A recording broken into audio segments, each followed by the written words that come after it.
This is Brainy Pinoy Channel. Welcome to our discussion on the complexities of the Filipino character. Today, we delve into an introspective journey to understand the weaknesses that exist within the Filipino cultural fabric. While we celebrate our strengths, acknowledging our weaknesses is a crucial step towards personal and collective growth.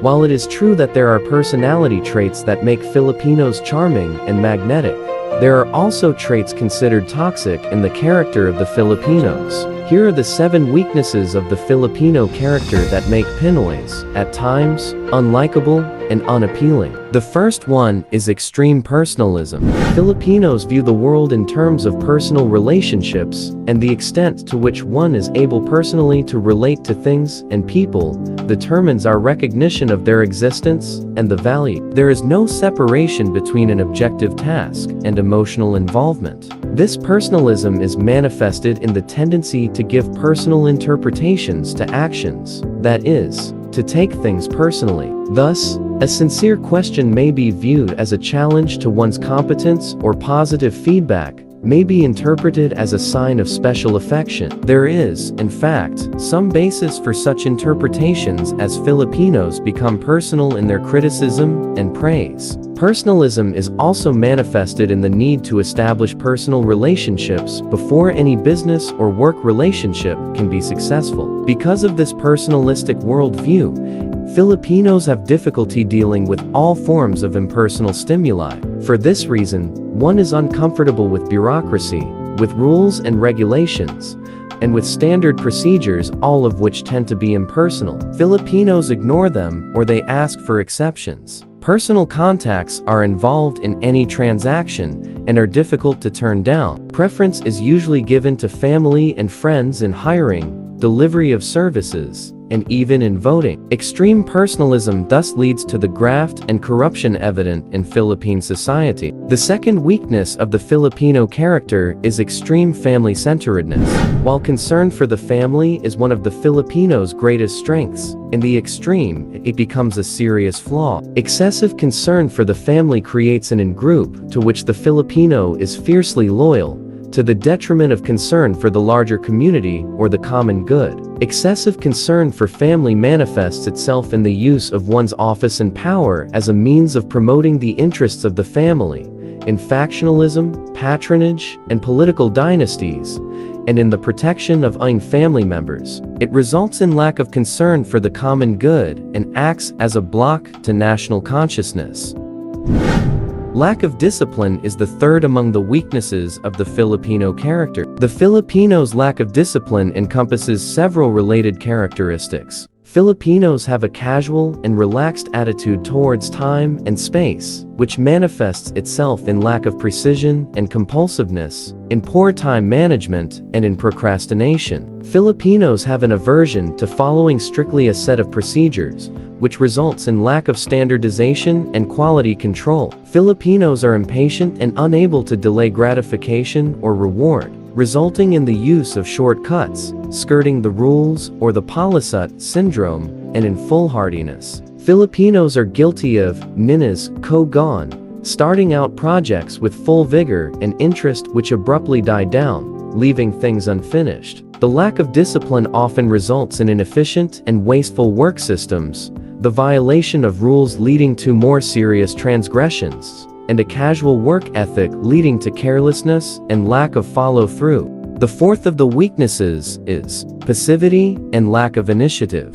Filipinos are generally passive and lacking in initiative. One waits to be told what has to be done. There is a strong reliance on others. For example, leaders and government are expected to do things for them. This is related to the attitude towards authority. Filipinos have a need for a strong authority figure and feel safer and more secure in the presence of such an authority. One is generally submissive to those in authority and is not likely to raise issues or to question decisions. Filipinos tend to be complacent, and there rarely is a sense of urgency about any problem. There is a high tolerance for inefficiency, poor service, and even violations of one's basic rights. In many ways, it can be said that the Filipino is too patient and long-suffering, or matiisin, too easily resigned to one's fate. Filipinos are thus easily oppressed and exploited. The fifth among the weaknesses of the Filipino character is colonial mentality.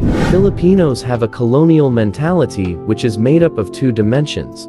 The first is a lack of patriotism or an active awareness, appreciation, and love of the Philippines. The second is an actual preference for things foreign. Filipino culture is characterized by an openness to the outside, adapting and incorporating the foreign elements into our image of ourselves. Yet this image is not built around a deep core of Philippine history and language. The result is a cultural vagueness or weakness that makes Filipinos extraordinarily susceptible to the wholesome acceptance of modern mass culture, which is often Western. Thus, there is preference for foreign fashion, entertainment, lifestyles, technology, consumer items, etc.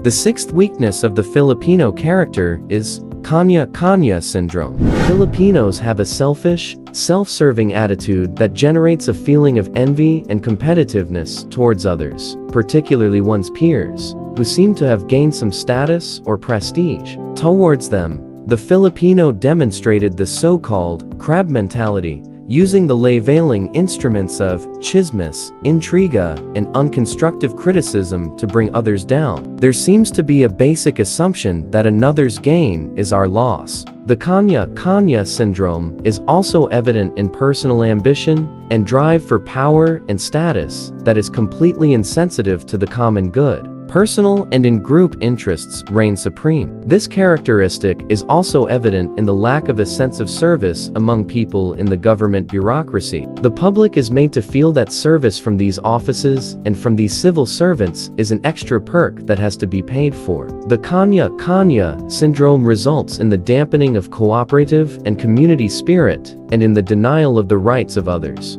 The seventh and last of the weaknesses of Filipino character is lack of self-analysis and self-reflection. There is a tendency in the Filipino to be superficial and even somewhat flighty. In the face of serious problems, both personal and social, there is lack of analysis or reflection. Joking about the most serious matters prevents Filipinos from looking deeply into the problem. There is no felt need to validate the hypotheses or explanations of things. Thus, Filipinos are satisfied with superficial explanations for and superficial solutions to problems. Related to this is the Filipino emphasis on form or porma rather than upon substance or laman. There is a tendency to be satisfied with rhetoric and to substitute this for reality. Empty rhetoric and endless words are very much part of public life. As long as the right things are said, as long as the proper documents and reports exist, and as long as the proper committees,